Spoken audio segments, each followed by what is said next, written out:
L'histoire de la fille dans l'œuf. Il était une fois une femme tisserande, vivant seule dans un certain village. Un jour, elle traversa la forêt et tomba sur un très grand œuf. Oh mon Dieu, quel genre d'œuf est-ce? Et pourquoi est-il si gros? Elle regarda autour d'elle, mais ne trouva rien d'autre. Je vais l'emporter à la maison et le garder en sécurité. Si je le laisse ici, il se brisera sûrement. Elle rapporta l'œuf chez elle. Je vais te poser ici. C'est bien plus sûr que de te laisser dans la forêt. Plusieurs jours plus tard, elle regarda à nouveau l'œuf. Il avait commencé à se fissurer et à l'intérieur se trouvait une petite fille. Oh, il y a un bébé dans cet œuf. C'est vraiment incroyable. Je vais élever cet enfant comme ma propre fille. Les années passèrent et sa fille grandit. Elle fut nommée Verina. Sa mère ne cacha jamais le fait qu'elle était née d'un œuf. Mère, je reviens de la vente des tissus. Très bien, ma chère, entre et repose-toi. Oui, mère. Dans ce même village, vivait un homme nommé Eric. Il achetait souvent des tissus à la mère de Verina pour les revendre. Verina. Pourquoi m'as-tu surprise ainsi? Tu as failli m'effrayer à mort. N'aie pas peur. Je voulais seulement plaisanter. Où vas-tu, Verina? Je rentre chez moi. Ne marche pas si vite. Attends-moi. Je n'arrive pas à suivre. Que tu puisses suivre ou non, c'est ton problème. Cela ne me concerne pas. S'il te plaît, arrête-toi un moment et parle-moi. Je suis épuisé de te suivre tout en parlant. Je suis arrêtée. Si tu as quelque chose à dire, parle. Es-tu contrarié que je t'ai surprise? Si oui, je te présente mes excuses les plus sincères. Je ne suis pas en colère. Je suis simplement pressée de rentrer. Alors pourquoi me suis-tu? Je vais chercher du tissu chez ta mère, comme toujours. Ne me traite pas comme un étranger. Tu sais combien je tiens à toi, Verina. Comme je te l'ai déjà dit, si tu veux que je t'apprécie. Tu dois d'abord découvrir le secret de mon passé avant que je puisse t'aimer. Est-ce l'histoire selon laquelle tu es né d'un œuf? Oui, c'est vrai. Mais cela s'est produit il y a si longtemps. Je ne sais pas par où commencer mes recherches. Alors je ne peux pas encore accepter de t'aimer. Très bien. J'essaierai de découvrir ton passé, Verina. Ils arrivèrent à la maison de Verina. Mère, je suis rentrée. Oh, et Eric est venu aussi? Je suis venu acheter du tissu chez vous, tante, et j'ai croisé Verina en chemin. Alors je l'ai accompagnée jusqu'ici. Attends ici. Je vais te chercher le tissu. Oui, tante, comme vous voulez. Eric jeta un coup d'œil autour et remarqua des coquilles d'œufs. C'était celles que la mère de Verina avait conservées depuis de nombreuses années. Il remarqua aussi un morceau de tissu. La marque sur ce tissu me semble familière. À qui appartient ce tissu? Oh, c'est le tissu de ma mère. Elle l'a gardé depuis qu'elle a trouvé l'œuf. La marque sur ce tissu m'est familière. À quoi ressemble-t-elle? Je n'en suis pas certain. Si je découvre clairement, je viendrai te le dire, Verina. Car je pense avoir deviné une partie de ton histoire. Vraiment? Mais je sens que je ne peux pas encore te faire confiance. Car je me fie à toi depuis si longtemps. Et pourtant, tu ne sais toujours rien.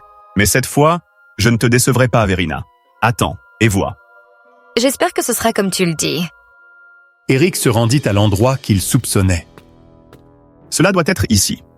La marque sur le tissu correspond exactement à celle sur la clôture de cette maison. Cette maison appartient à un marchand. Qui peut-il bien être? Eric revint pour en informer Verina. Verina, veux-tu entendre ma bonne nouvelle? Et quelle est donc cette bonne nouvelle? J'ai découvert ce que signifie la marque. Elle correspond à celle de la maison d'un marchand. Et quel lien la maison de ce marchand a-t-elle avec moi? Je ne le sais pas encore, mais j'irai là-bas pour découvrir la vérité. Et comment feras-tu cela? Attends simplement et attends la bonne nouvelle. Sachant que le marchand commerçait toutes sortes de marchandises, Eric apporta son tissu pour le vendre au marchand. Quelle affaire vous amène ici? Je suis venu échanger des marchandises avec votre maître. Dans ce cas, veuillez patienter un instant pendant que j'informe mon maître. Oui, comme vous voulez. Bientôt, je connaîtrai la vérité. Maître, il y a un jeune homme qui souhaite commercer avec vous.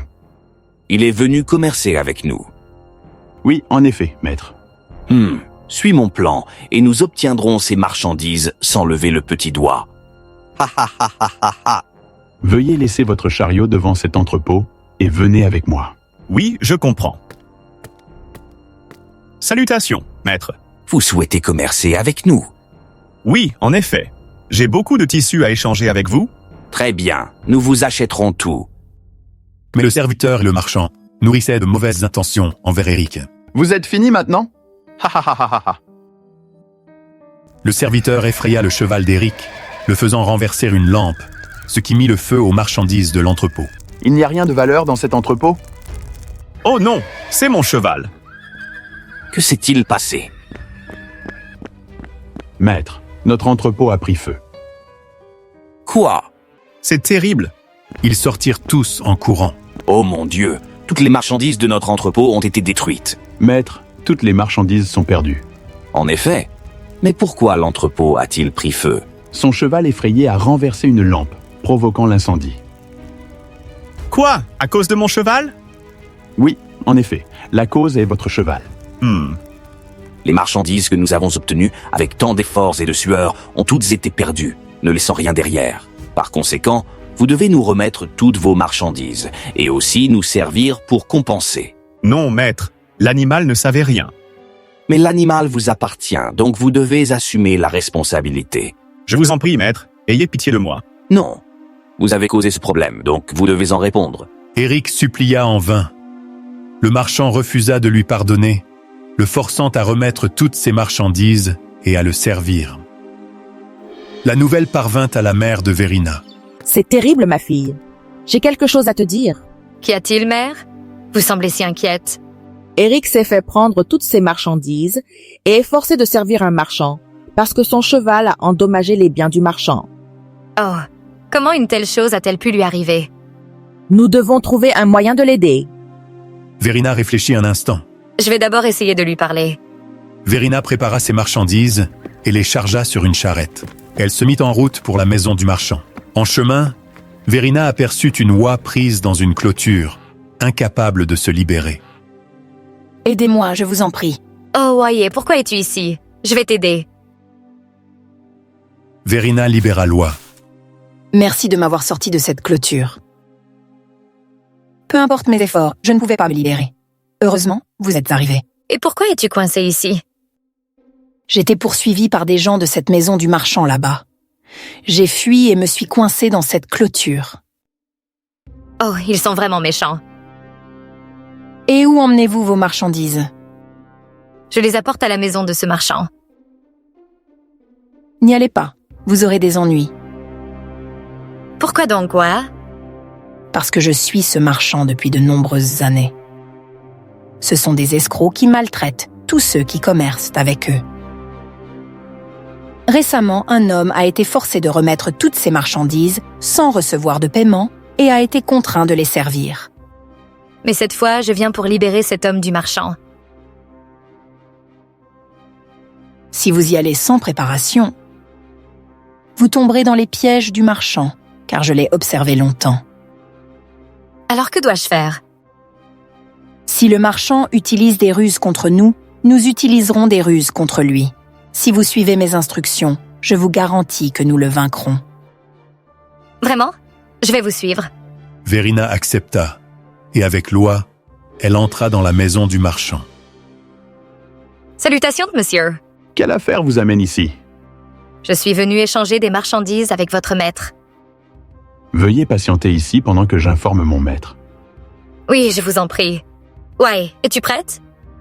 Je suis tout à fait prête. Maître, il y a une jeune dame qui souhaite commercer avec nous. Ha ha ha ha ha. Notre chance est arrivée à nouveau. Utilise la même ruse que toujours. Oui, maître. Alors que le serviteur sortait, saisissant l'occasion, l'oie fit s'envoler les pigeons du marchand qui renversèrent la lampe. Cela fit prendre feu aux marchandises de Verina. Mais Verina avait préparé à l'avance. Sa charrette ne contenait rien de valeur. Quoi? Comment cette charrette a-t-elle pris feu? Oh là là, mes marchandises ont brûlé et c'est à cause des pigeons de votre maître. Ces pigeons sont vraiment gênants. Que s'est-il passé? Vos pigeons ont complètement brûlé ma charrette. Serviteur, est-ce vrai?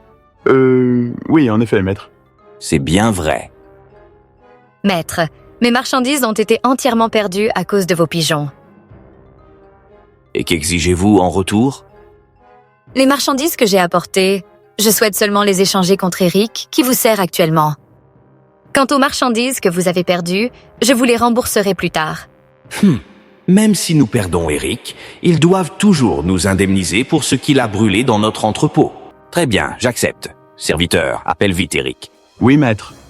Nous avons convenu d'échanger Eric contre ses marchandises, mais souvenez-vous qu'ils nous doivent encore pour ce qu'Eric a brûlé dans notre entrepôt. Oui, je comprends. Nous allons prendre congé maintenant. Sur le chemin du retour, à mi-parcours, Eric demanda à Verina « Verina, pourquoi n'as-tu pas réglé la dette avec ce marchand malhonnête une bonne fois pour toutes ?»« Cela fait partie du plan de loi. Pourquoi, oui? Peux-tu m'expliquer ?» Cela est arrivé il y a de nombreuses années et est lié à la petite fille dans l'œuf. Quoi? La petite fille dans l'œuf? C'est cette histoire qui m'a conduit chez le marchand au départ. Ouah, la petite fille dans l'œuf, c'était moi. Voici le tissu qui est avec moi depuis mon enfance. Oh, en effet, c'est vous que je cherchais depuis tout ce temps.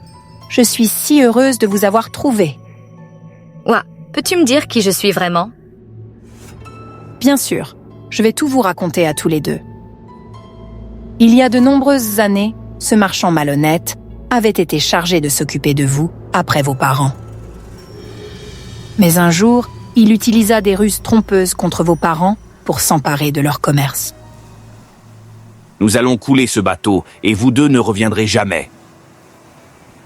Ha ha ha ha ha! Vos parents partirent en mer sans savoir que le bateau avait été endommagé.